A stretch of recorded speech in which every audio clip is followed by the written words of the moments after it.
Hi, everybody. How's everybody doing today? I would like to welcome you to the Abundant Wellness Podcast. Let me wait a couple of seconds more for people to come and join us.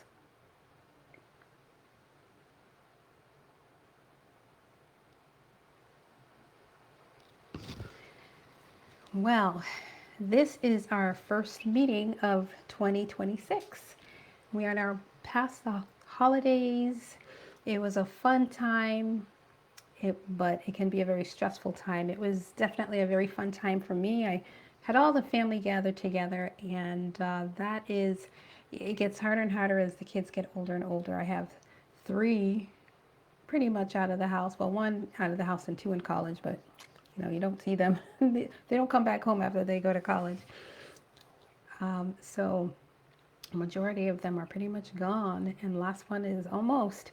So I was very excited. I mean, it meant more cooking than I usually did, back to cooking for a family of six as I did before, but I was really glad to do it because I loved those times. And when I get to experience a little bit of that, it's the best.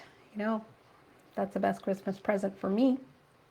But anyway, and you can see I'm in a different room again. I kind of got displaced a little bit here because the rooms are being occupied, or they were being occupied. I have kind of converted the former bedrooms into my office. So I'm not quite back into my office yet, but next time we meet, we will be. Um, but anyway, Happy New Year to you all. Happy 2026.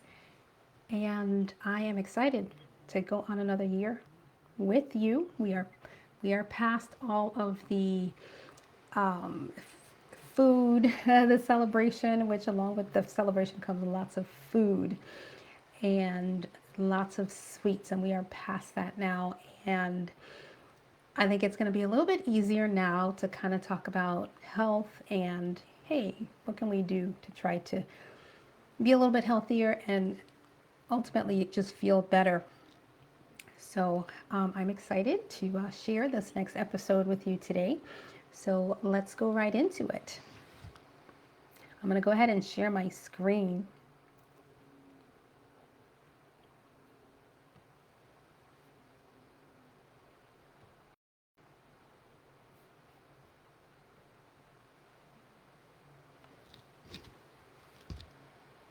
Okay. Well, again, Happy New Year. The theme for this year is in 2026, there's no quick fix. We are going to be learning throughout the year that there's no such thing as a quick fix. There's fixes that are quick, but they tend to be short-lived and just, not sustainable, short-lived. And they only, well, I guess more than anything, they just only work for a time, and sometimes they can have some side effects. So the quick fix means that the relief, that you get, or the just feeling better and getting better, is going to take a little bit longer. But at the end of the day, it is sustainable. It'll take a little longer to get there, but once you get there, it'll last. Kind of like, going on a diet. The quick fix would be maybe to starve yourself. And it works. You lose the weight, you fit into that dress for that occasion. But once that occasion passes, you tend to gain all that weight back, sometimes even more. Quick fixes are never sustainable. But now, if you learn how to eat differently, change your diet, change your lifestyle, and allow those new habits to become new habits, then it's sustainable, because then you carry that with you from here on in. Not a quick fix, but definitely lasting and sustaining. So I'm going to be sharing with you, uh, as I give my little health talks and health nuggets, it's going to be all about uh, getting past the quick fixes, and doing what works, doing that which is sustainable. So that once you get better, or once you are at the point where you want to be, where you're working towards, you're there to stay. How many would like to come along with me and stay there and not go back? Well, I look forward to to working with you and talking with you and teaching you. It's a journey for me too. So we'll have fun. We'll have fun in this. We'll have fun this year. So again, I want to welcome you all to Abundant Wellness. Abundant Wellness meets every second and fourth Saturday of the month at 3 p.m. Central Standard Time.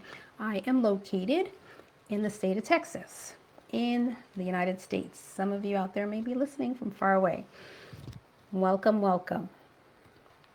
So my name is Joanne McDermott. I'm a board certified functional nutrition and lifestyle practitioner and a mental health coach. I help people to find the underlying root causes of their health challenges. Why are they struggling with this? Why are they not getting over it? Why are they not getting past it? There's a reason why. I'm that private investigator that helps to figure out what it is. And then I use diet and lifestyle to help reverse, eliminate, or manage. Because at the end of the day, 90%, over 90% of our health challenges are directly related to what we're eating, directly related to our diet and our lifestyle. I know many of you out there know what you should eat, what you shouldn't eat, what you should eat more of, what you should eat less of. So a lot of you know already. So that's not really the problem. The problem is, how do you get yourself there? How do you get yourself from point A to point B, especially if you're struggling with some kind of addiction? And this is where my mental health coaching comes in, because now it's really not a physical issue, but it becomes a mental issue. And what are our thoughts? So I put the two together and I utilize that to help people to get to where they want to be and achieve their health goals. So as I'm teaching you all of this and we're learning together here, I want to let you know that the information provided is intended to promote overall well-being and is not a substitute for personalized professional care. Please continue to see your health care provider if you are seeing a healthcare provider. Viewers are encouraged to be empowered by learning how the body functions, allowing them to take an active role in their own health goals and decisions. I love the idea of you being a part of the team. Maybe some of you have seen many doctors or are currently seeing many doctors, and you go to the maybe gastroenterologist, and you go to the cardiologist, and you go to your regular general practitioner doctor, and maybe you're seeing a nutritionist, and so forth and so forth. And everybody is giving their opinion of what you need to do and sharing their ideas of what you should do. But do you get to be a part of that? You being the patient, you're the one that has to go home at the end of the day and deal with the side effects from the medication or the anxiety of not knowing, hey, what's going on here? What's going to happen to me? So doesn't it make sense for you to be a part of that team? Because you're the one that has to live with whatever choices are made, not anyone else. So I like to be able to provide you with information on, how your body works so that you can understand and you're able to make an informed decision as to which direction that you want to go when it comes to your health care. So today we are going to be talking about blood sugar. In fact, for the month of January, we're going to be talking about blood sugar balance. I dared not talk about this before because I know December, November, even October, it's all about sugar, and it might have been a little bit difficult to make sure that was all balanced. But now we're past all of that, so let's put things back in check and see what we can do to help balance that blood sugar, because that is something that is important. We don't want our blood sugars to be too high or too low. We want it to be right where it needs to be, because that is what's going to help keep you the healthiest and help you to avoid any illnesses or diseases or complications or symptoms, down the line in the future rather.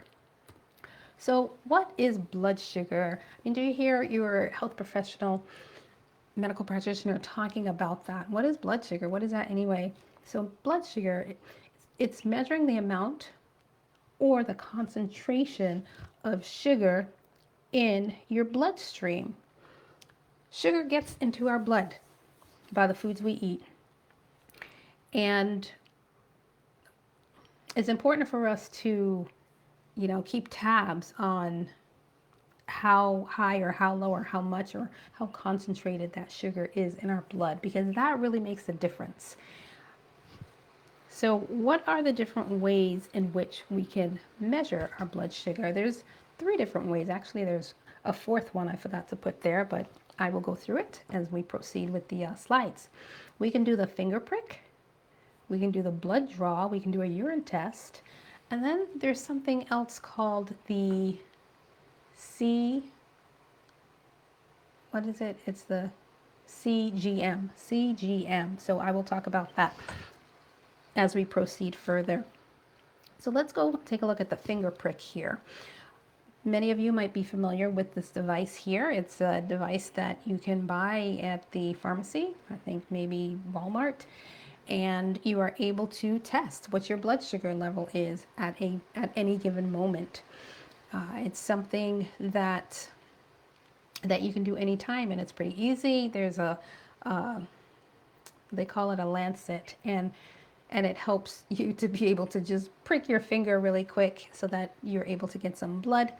And there's that strip there that goes into the machine, and so the blood goes onto that strip, and it immediately reads the level of your blood sugar. It is measured in milligrams per deciliter. And this will tell you right away if your sugar is too high, if it's too low. And it's a small little device that you can take with you. Anywhere you go, you travel, you can take it with you. This was the way that people monitor their blood sugars all the time. Now let's look at what these numbers are going to read. So a number comes out on the device. You can see it's upside down. Looks like it says 76. Yeah, that's what that's reading right now, 76. So let's look at what our number should be. The best time to test your blood sugar is when you are fasting, when you haven't eaten. And fasting means that you haven't eaten between 8 to 12 hours. So that's why they say the best time to take or test your blood sugar level is in the mornings, when you get up in the morning, because you basically would have fasted. You slept all night, and then you get up in the morning, and so for sure you don't have any food that's trying to digest, which is going to influence the level of your blood sugar. So this gives a really, really good accurate reading. And you can do it the other times as well, but the most accurate reading is going to be when you do it during the fasting period.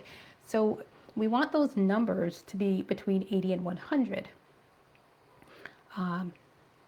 If the monitor reads that, okay, blood sugar levels are normal. Then in the yellow zone, if it's reading between 101 and 125, okay, caution, maybe a little bit pre-diabetic. And then of course, when we hit the red, when that monitor reads 126 or above, you will get the diagnosis as diabetic. Now, the thing with this device that you're using is it's really telling you what your blood sugar is at that moment. It's basing it on that blood that is coming out from your finger there. And a lot of times, certain foods that you eat can influence that to be a little bit higher. So it will give you an indication, of what your blood sugar is, but it doesn't really give us a real good accurate, no, it gives us a good accurate, but it doesn't, but we still have to test it more. It's one of those things where you'd have to probably test it at least once a day or once every other day, or some people several times a day, because depending on what you eat, it might be a little higher, it might be a little bit lower. And so if you're testing it several times, within the week, and you're going to kind of go with that common number to really give you an idea of, okay, what's going on with the sugar in your blood. Right. So, it's when you're using this device, it's not something that you would just do once a week, but it is great. It's portable, and something you can do at home and something that you can do by yourself. So another way in which we test our blood sugar levels is called the A1C. This is by far the most accurate way of testing the blood sugar levels. It's when you go to the doctor or the phlebotomist and they draw blood, and then that blood is taken to the lab. And what they're doing, they're looking under their microscope there, and they're looking at the blood cells.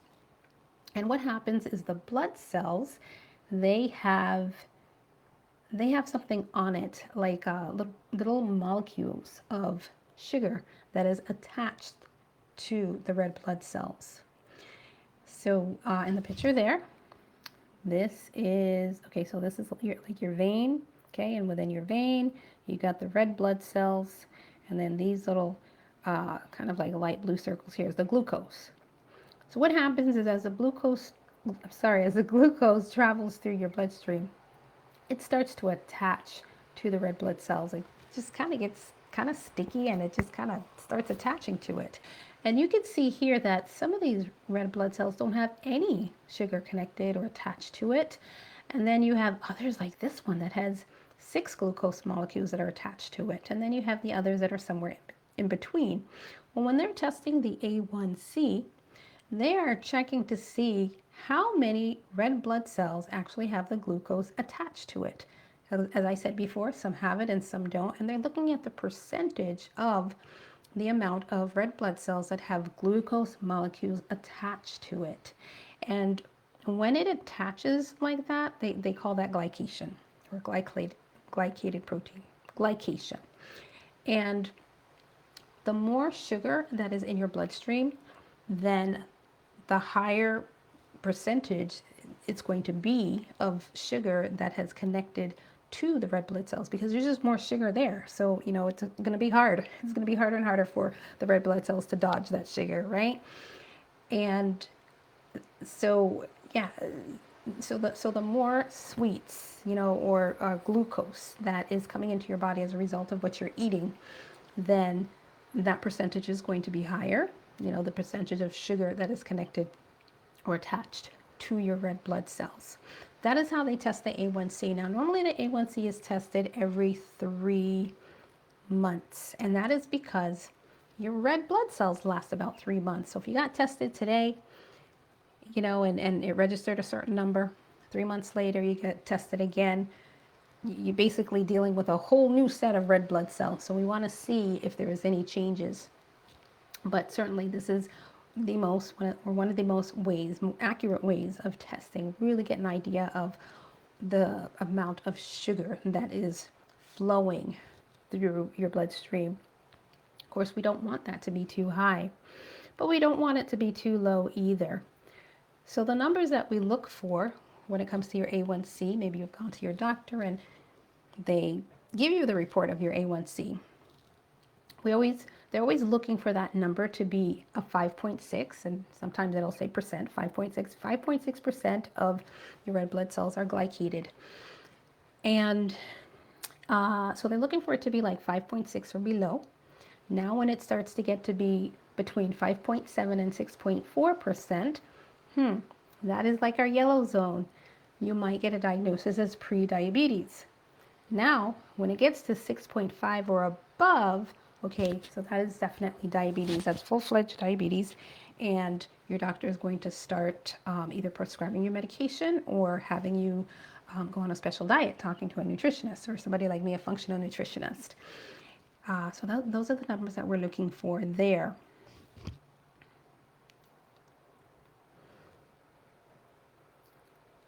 Another way in which we can test the amount of sugar that's kind of flowing through your body is the urine test. Now, while the urine test, we're using the urine, we're looking at the urine to determine, how is your body handling the sugar here? It's not your blood, so, it's not really going to tell us how much sugar is in your blood per se, but it helps us to know how your body is handling the amount of sugar that is coming into your body. Oftentimes, a pregnant woman, when she reaches around 5 months, they test they give her a glucose test. They call it glucose sugar test. And they want to see if she has any, they call it any sugar spilling over, into her urine. So what's happening is uh, they're, the kidneys, is the part of the body that is filtering the blood. That is, I mean, the liver does too, but the kidneys do also, kind of at the end, because now it's separating what's going to stay in your body and what's going to absolutely come out. So during the filtering process,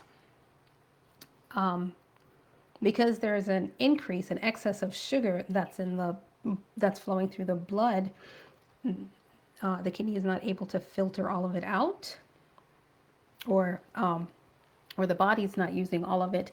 And so what happens is it just ends up in your urine. And I guess just because of an increased amount of it, your body, while you're pregnant, it just has a more harder time in just handling the sugar and using it the way it's supposed to be used and placing it where it's supposed to go.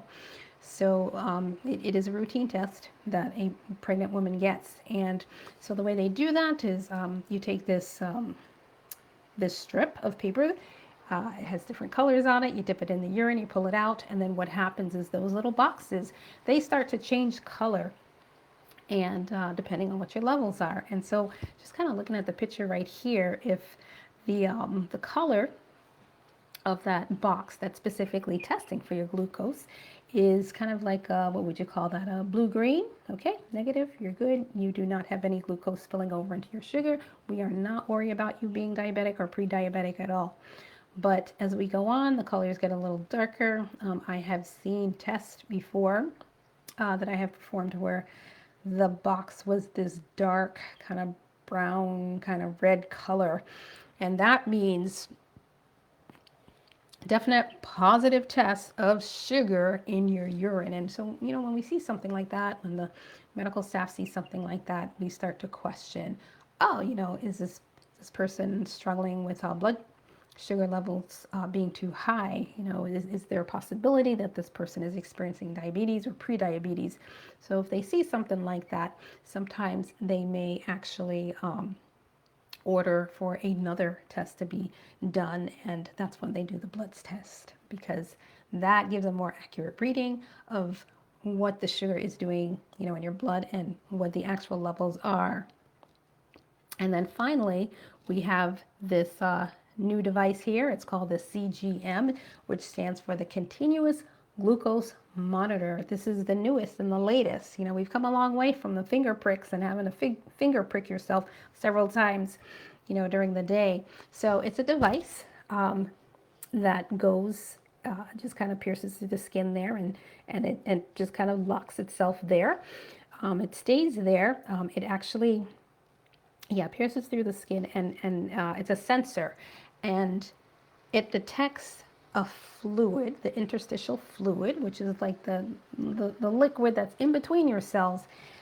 It's detecting that and determining, okay, what is your blood sugar level right now? What's the level of sugar that's inside your blood? And then that device generates information wirelessly, so you're able to look at your phone and you're able to see at any given moment what your blood sugar level is, what the reading is. Is it high? Is it low? It also measures it in milligrams per deciliter, and you'll be able to tell right away that this food that I'm eating, or oh man, I just had lunch and whoo, wow, it just went up really high, or man, I haven't eaten the last 6 hours, man, it's kind of going down low, and help you to know, it can help you to know like what may actually be affecting you, so that affecting you as far as causing your blood sugar levels to go too high, so that okay, let me not do that again, let me not eat that again. And this way you don't have to keep pricking yourself all the time. So some people love it, and I don't know, it might be a little weird to have something connected to you like that, but maybe you get used to it. But it's a neat little device there. Some people like it, some people would rather not have it. But one of the things I wanted to mention is, we're looking at all these devices for us to be able to determine, what our blood sugar levels are, and they come in real handy. They're great, but I can't help but to think sometimes that how heavily we depend on these diagnostics and these screenings and these tests to help determine if we're sick, if we're not sick. Are we in the safe zone, or are we out of the safe zone? Certainly, all these different diagnostics. I mean, whether it's CT scans, MRIs, blood tests, things like these different devices that are used to test our blood sugar levels, whatever these diagnostics are, they have a place. But I think we're kind of we're losing that art of paying attention to our bodies and how we feel, and the symptoms that we're experiencing, and just paying attention to that. It seems like it's only when things get really, really, really, really bad that you cannot ignore it, and to the point where it's bringing us to the doctor and describing our symptoms, and going through these tests. That is when we are starting to pay attention and listen to our bodies, when our bodies was really trying to tell us all along, but we try to ignore it. We get busy, we get all of these demands that are thrown at us, and we feel like we feel like, okay, I feel a little uncomfortable here, I'm struggling a little bit here, but not so much that it's stopping me. So we just keep going, until things get really bad. And at that point, there ends up being a lot of blows, to the body, because we had been ignoring it for so long. But the other thing that concerns me about, depending on these diagnostics, all the time, until we decide, okay, we're going to have to make some changes, is that, again, as I said, we're losing the art of listening to our bodies. But it's not only us not listening to us, but, maybe even sometimes some of the health professionals. Have you ever had an experience where you are talking to your doctor and you're telling, or nurse, or whoever it is, medical professional, and you're telling them something's just not right, something's not right, you know what, something's a little bit off, no, this is happening that didn't used to happen before, and all right, and the medical professional says, okay, let's go do some tests. You take the test, and guess what? They are all your numbers are falling into the normal range. You're fine, is the report that you get. And you go home and you're thinking, no, I'm not fine, because I am feeling this way, or I'm not feeling this way. And, unfortunately, until those diagnostic tests show numbers that are outside of the range, that's when they start listening to you and validating, your feelings of suspecting, having a strong gut feeling that something is really off. So, the diagnostics, they have their place, but, in my opinion, we're depending very heavily, very, very heavily on that, and we're losing that art of, let's listen to what the person is saying. Let's listen to what, our bodies are saying to us. So with that said, now, let's go back to talking about sugar a little bit. Is sugar a friend, or is it a foe? Is sugar our enemy? Is it something that we should be avoiding at all costs, completely, have nothing to do with it at all? Stay as far away from it as possible, take as little as possible of it? Or is it okay? Is it okay to have a little bit of sugar? Or do we even need sugar? Is sugar our friend or our foe? Well, I'm here to tell you today that sugar's our friend. Sugar is our friend. Your body uses sugar. We call it glucose. By the time it's broken down into its very, very small components, it becomes sugar molecules. Those sugar molecules are called glucose. And this is a picture of a cell. And your cell will take in that glucose along with oxygen. That's why it's very important to breathe. We had a couple of episodes where we were talking about oxygen and the importance of breathing deep, because your body uses oxygen in conjunction with the glucose to make energy, right? While it's going through that process of coming together and it's working and mixing together, and then carbon dioxide in the water is just kind of the waste products or the end products that come out as a result of that neat machine there. But in the end, it produces energy. So your cell's number one go-to for creating energy is glucose and oxygen. It loves that glucose. It goes to that first and foremost, to create that energy. So we need sugar. We need sugar. We need that glucose, and your body really thrives on it and loves it. The glucose comes from the foods that we eat, particularly those carbohydrates. Or anything that actually has sugar in it. It goes into the mouth. We chew it. Eventually slides down into our stomach. Eventually in the small intestines, and then while in the small intestines, that's when it gets absorbed into the bloodstream. And then that's when the glucose starts to enter into the bloodstream. And then from the bloodstream, it enters into the cell with the help of insulin. Now, if we did not have energy, how would we be able to function? Can you remember a day when you were just exhausted? You were really tired. Maybe it could have been because you didn't get enough sleep. But even then, think about how you felt. It was hard for you to focus. It was hard for you to think. It was hard for you to get up and go. Maybe your motivation level was really low. You didn't have any energy. If we did not eat sugar, if there wasn't any sugar that was coming into our bodies, we would have no energy. Not to mention that we would have a lot of brain fog as well.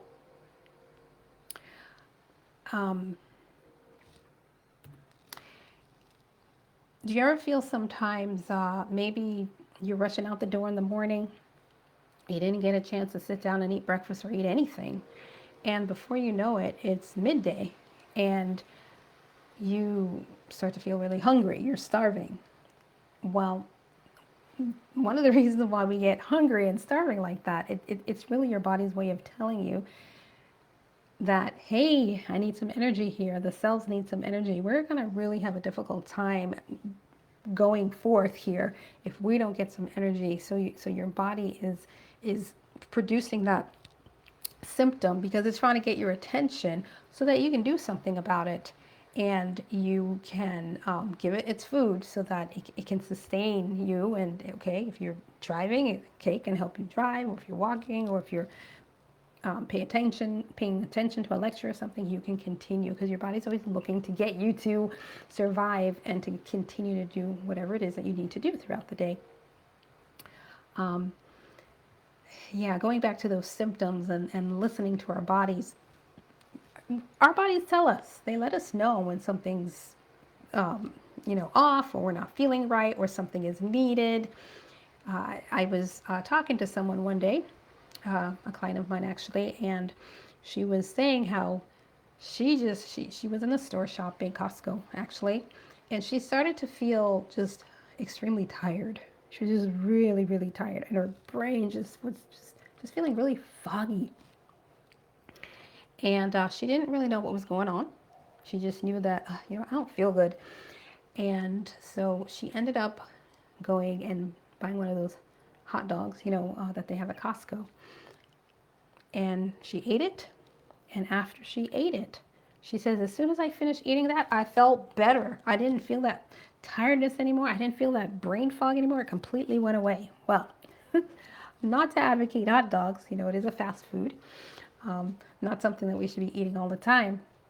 But I believe what was going on with her is she hadn't eaten all morning, and maybe her blood sugar was starting to go down a little bit. There wasn't any sugar, any energy there to provide, to her cells, so that she can think, she can focus, she can continue walking in the store and continuing her shopping. Anyway, just a little example there, and once again, how we do get these symptoms, we do get these signs and symptoms, and we just need to pay attention to them a little bit more. So how do we get, these sugars that we need? You know what? Any food that you eat, every single food that you eat has sugar or carbohydrates or both in it.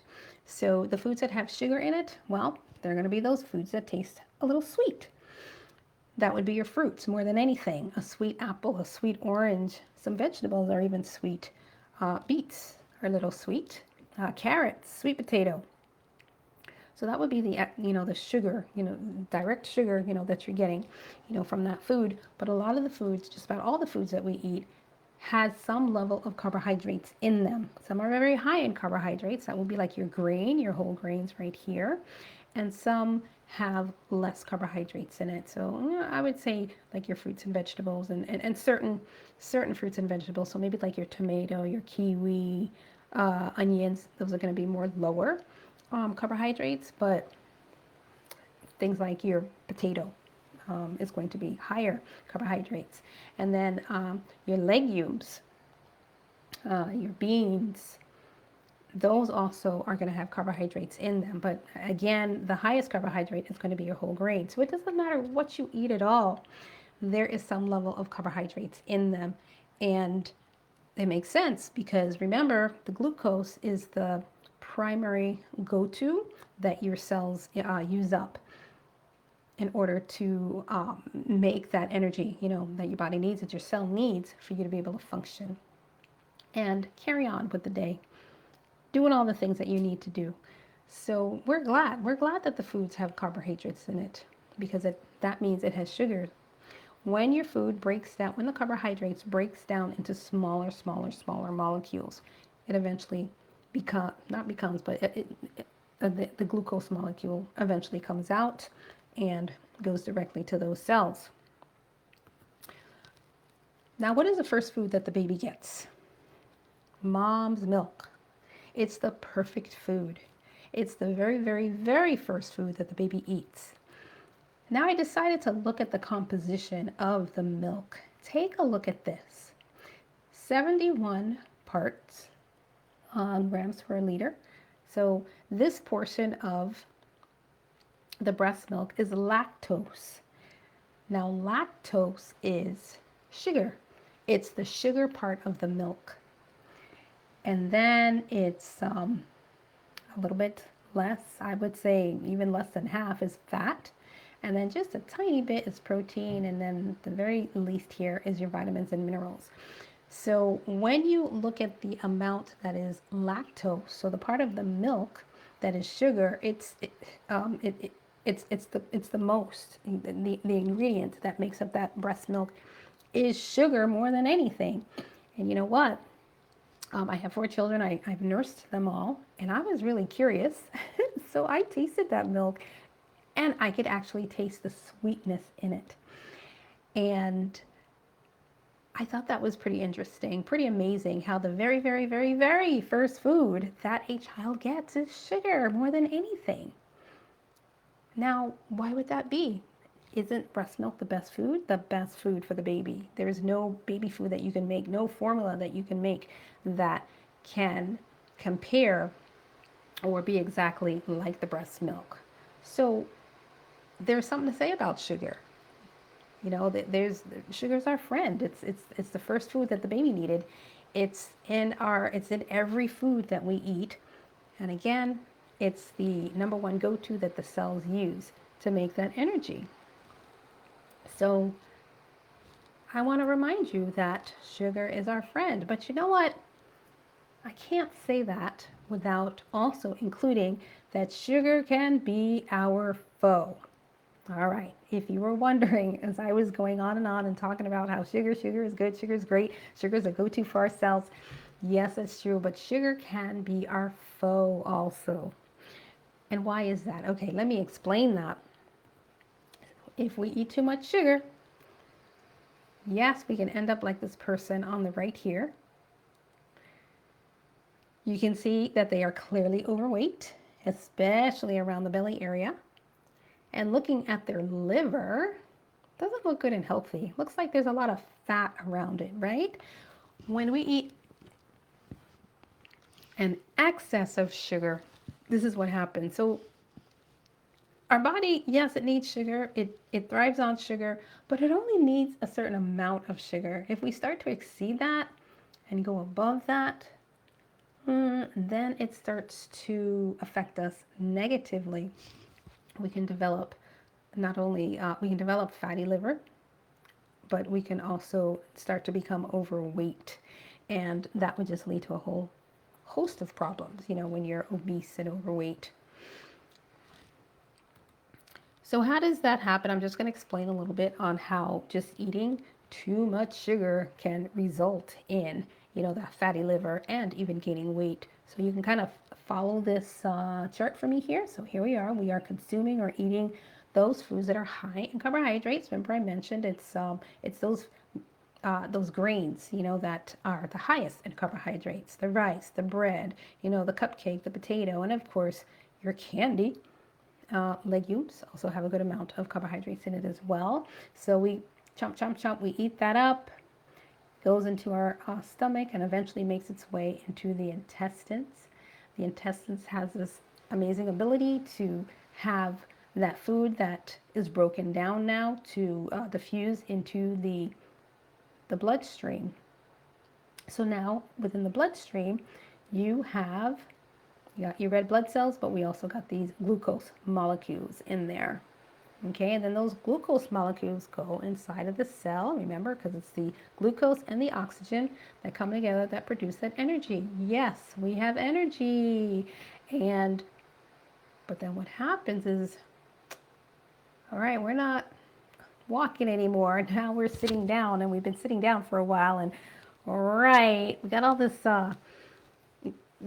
sugar to make this energy, but we don't need as much energy right now. We're quite a bit sedentary, and so what your body does is it takes that sugar and then it starts to store and put it somewhere, because we don't want that sugar to be flowing through your bloodstream continuously. We don't want that high level of sugar to be there all the time.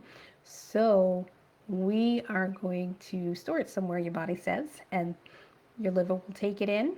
It'll start to get stored around your liver, and it'll get stored around your muscles as well. And it just kind of stays there for when it is needed next time. Maybe you don't eat dinner until 7 hours later, and so it needs to keep you going. Your body needs to keep you going, so it finds some of that stored sugar somewhere.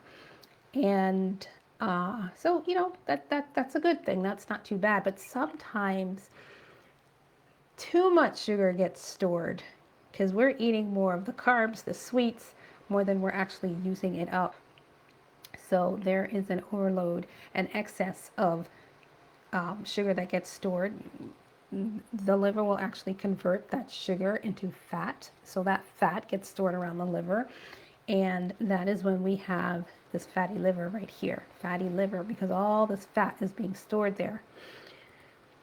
Now, when the liver can't even take anymore, the muscle can't even take anymore, those storages are full, your body's thinking, oh no, we need to find another place to put this sugar, that we have converted into fat, because there's no more room over here. So it starts to go into your fat cells, adipose cells, and it just gets stored in a place that's in between the muscle and the skin.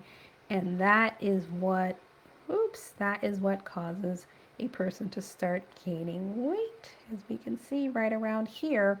So having too much sugar, or consuming more than we're actually burning off, now it starts to be a problem.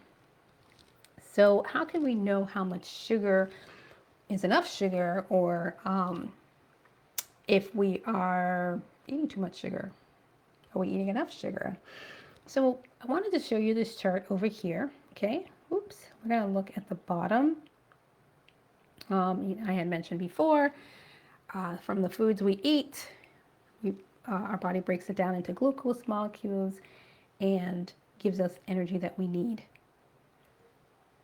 It's saying here that you don't have to be like taking a tablespoon of sugar and just putting it in your mouth and eating it to make sure you get that sugar, because we already talked before that there's plenty of food that has naturally occurring sugar in it, whether it's the fruits or your carbohydrates, and that is all the sugar you need. That's enough. You don't need to sprinkle sugar on top, to make sure that you're getting enough. So just wanted to show you here. They kind of give an idea of how much sugar we need, as a average, size man and an average size woman. It says here 10% of all the foods that we're eating, all the calorie intakes that we're eating is sugar. Is well 10% of the total of what we're eating is all the sugar that we are going to need. 4 grams of sugar equals 1 teaspoon of sugar. So for the men, you only need 9 teaspoons of sugar a day. The woman needs 6 teaspoons of sugar a day. So, okay, what does that equal? Well, it's saying here that the men only need about 37 grams of sugar a day. That's all the sugar they need for the day. While the female needs a little bit less, 25 grams of sugar for the day. That's all the sugar we need. So how much sugar is that actually? Okay, so I provided this chart over here. So notice there is, let's look at this top chart here with the green. There is no piece of cake, no cookies, no ice cream, nothing like that is there. It's just fruit. And these happen to be the fruits that has the higher sugar content. So looking at a mango has 45 grams of sugar. Isn't that interesting? It has more sugar than the banana. A banana has only 14 grams of sugar. All right. So let's go back to the female here. I'll go to the female since I'm a female here. We only need 25 grams of sugar per day. So if I eat one whole mango, man, that's almost like double the amount of sugar that I need. So maybe I only need to eat like a half a mango. Or maybe I can get a yogurt, plain yogurt that doesn't have any sugar in it at all. And I can cut up the mango and add it to my yogurt, but only add like about a half a mango. And that's all the sugar that I need for the day. There's a little trick that we can do. Sometimes we can go a little bit more. I wouldn't say a whole lot more, but sometimes we can go a little bit more if that sugar that we are eating is combined with fiber. Fiber has a lot of great properties, one of which is to help to slow the absorption of that sugar into our bloodstream so that we're able to burn off, more than the amount coming in. We can kind of balance it out, or maybe we can be burning it off at the same rate it's coming in, so we don't have to worry about this overload of sugar in our bloodstream and our liver having to store it somewhere. That's a little trick. So just getting that fiber in. Those foods, the highest fiber foods are going to be your fruits and your vegetables. Any plant-based, food has fiber in it, but the highest I would say is your fruits and vegetables. So it could also be your nuts and your legumes. And little FYI there, when it comes to your animal-based foods, so your meats such as chicken or beef, lamb, any animal-based meat has 0 fiber in it. It has no fiber in it at all. So, that's something that we really want to be careful about. If you are eating a food that is sweet, a little bit on the sweet side, eating that salad along with it is going to be, or beans is going to be, salad, vegetable salad, or your beans, it's going to help your body to kind of balance if you're eating a little bit more sugar, than you should be, or that you planned on, or that your body is going to be able to manage well. Now, the other option too, is to eat those fruits that have low or less sugar in it, especially if you're diabetic, or you're trying to balance your blood sugar levels, or you're trying to reverse the diabetes. It doesn't mean that you can never eat the other fruits above. Again, you can just kind of go by the number of grams. You could always look on the back of a product and see, what the grams of sugar are. Or eat just very little of the sweet sugar fruits. But if you wanted to eat more because, I really like fruit, or I want to eat more, look, you have your strawberries. A whole cup of strawberries has only 7 grams of sugar. So that's another thing that you can add to your yogurt. You can get your plain yogurt, and you can add a whole cup of strawberries in there to help sweeten it, to help give it a little bit more flavor, without being concerned about, oh no, I'm eating too many, because the strawberries in and of itself has a low percentage of sugar inside of it. So what else is there? Avocados and guava, raspberry. So generally speaking, berries do have a low concentration of sugar in it. And so that is one of the fruits that we tell people that are wanting to reverse diabetes or reverse their fatty liver. We tell them, okay, let's just stick to those strawberries more than anything. So just kind of some ideas, ways to help you to gauge and guide, okay, how do I know whether I'm taking too much sugar or not? Again, it's about listening to your body. One of the symptoms of a person that is possibly diabetic, pre-diabetic, you may have had your your your provider ask you, do you have frequent urination? Are you thirsty all the time? Those are classical symptoms of a person that is, on the verge of being, being diagnosed with diabetes. Of course, they conclude that with a blood work. These tests really are to help us to confirm. It's really to confirm what we already know, but, or, what we detect. So, but it's not only that. It's not only just frequent urination, thirsty all the time. Those aren't the only signs that help us to know, is our blood sugar off or not.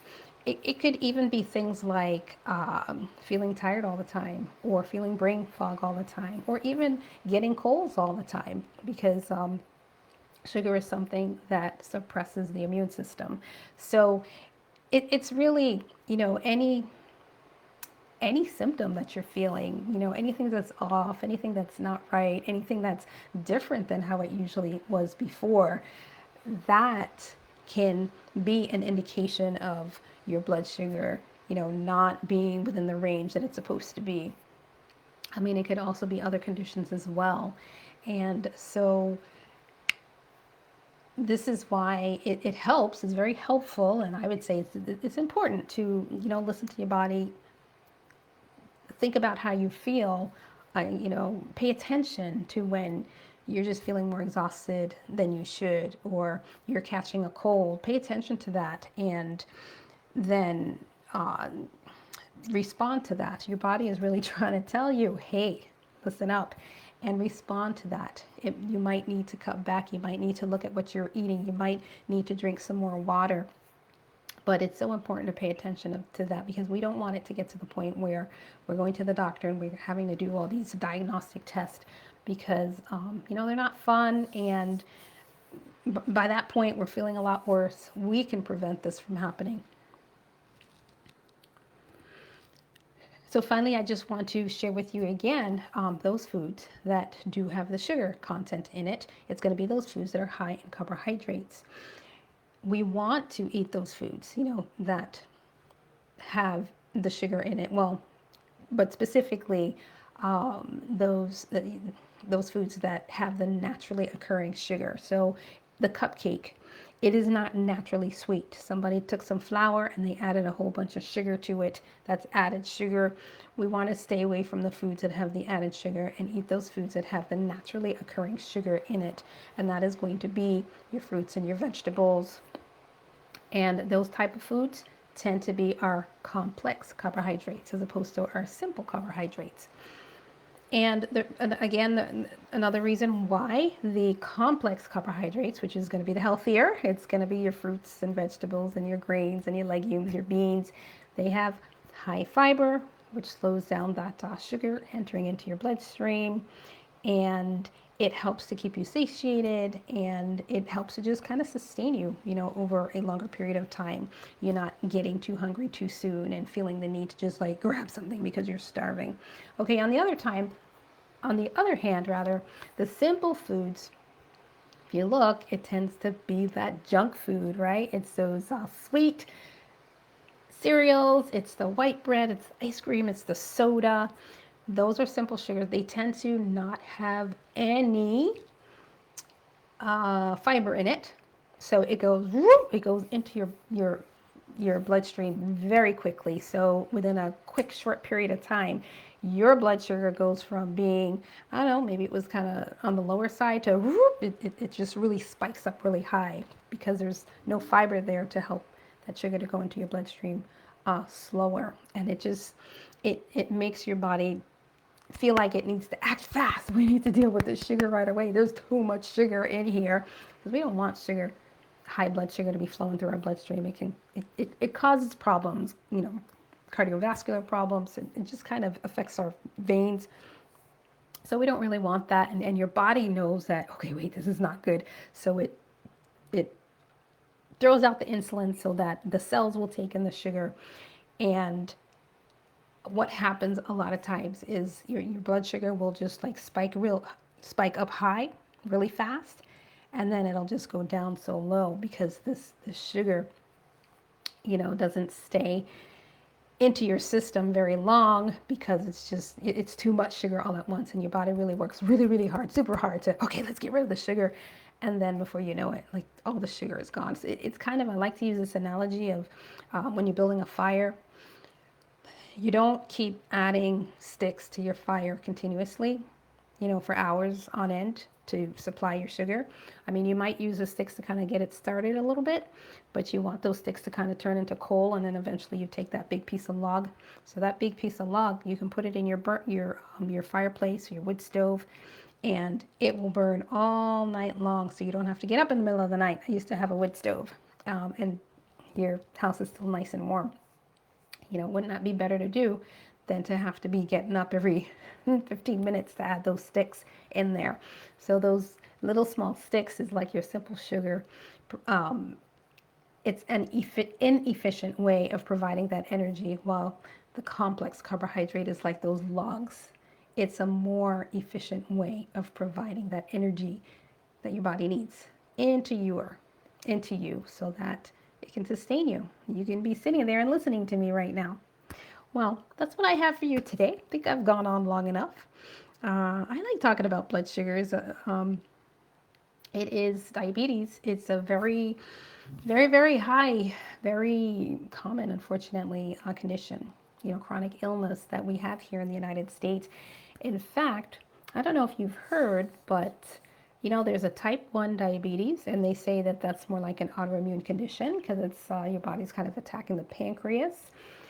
There's diabetes type 2, which is directly related to diet. A lot of times when people are overweight, they will have this diabetes, and just a matter of adjusting the diet and the lifestyle, and then you won't have that diabetes anymore. Now there's a diabetes type 3. And they say that the diabetes type 3 is the Alzheimer's, or they're saying Alzheimer's is your diabetes type 3. And the reason why that is because remember back, when I was showing you that picture about when they test your A1C. Let's see if we can go back to that picture real quick. Testing your A1C. Okay. And the more sugar that's flowing to your bloodstream, the more it attaches to the red blood cells, or more of it attaches to your red blood cells. And when this happens, it's called glycation. And when there is a lot of sugar, flowing through your bloodstream, then you would experience what they call age. Age stands for accelerated glycation end product. So it's accelerating the amount of glucose that's attaching to your red blood cells like that. And the more glycation that you have going on in your red blood cells, then it starts to lead to cognitive decline. So it's directly connected. So the more sugar in your bloodstream, the more glycation is happening. Those sugars connecting to the protein, and that results in cognitive decline. The Alzheimer's, the mind not working right, not being able to think clearly. That's just a direct result of that. And just because, your body is not used to having too much sugar in there all the time, it starts to wear away at the blood vessels. Which causes it to start to create plaque. And then when you start to have plaque there, you're not having good blood flow. Eventually, that's what leads to strokes sometimes. We really, really want good blood flow to the brain. I was talking about that the last time. The oxygen is carried by those red blood cells. So if you don't have good flow of blood, you're not going to get good flow that's reaching, the brain. And if there's not good flow reaching the brain, it's going to be deprived in the amount of oxygen that it's receiving. And remember, the brain needs lots of oxygen. So just remember that. Diabetes type 3, also called Alzheimer's, and it's a way to keep ourselves from aging so quickly by just making sure that we don't have these glycated proteins connecting to our red blood cells. And it all goes back to too much sugar. So we want to really make sure that we don't eat that sugar. Okay, if you want to stay young, if you want to age gracefully, it's not just about putting those creams on your face. It's about what are you eating? What are you eating? What are you not eating? All right. Well, thank you so much for joining me today. Just want to remind you that I am the Abundant Wellness Podcast. We meet here the second and fourth Saturday of the month, 3 p.m. Central Standard Time. I am here in Texas. Looking forward to seeing you in the next 2 weeks and want to wish you a happy new year again. Please go ahead and visit my website, journeytoabundantwellness.com, or feel free to drop me a line. Give me a call. I can give you a free consultation. Anything on here that sparks your attention, you have questions on, you're wondering if, or it kind of resonated with you in some way, I'd be glad to talk to you. Well, until we meet again, enjoy the rest of your Saturday. Bye-bye.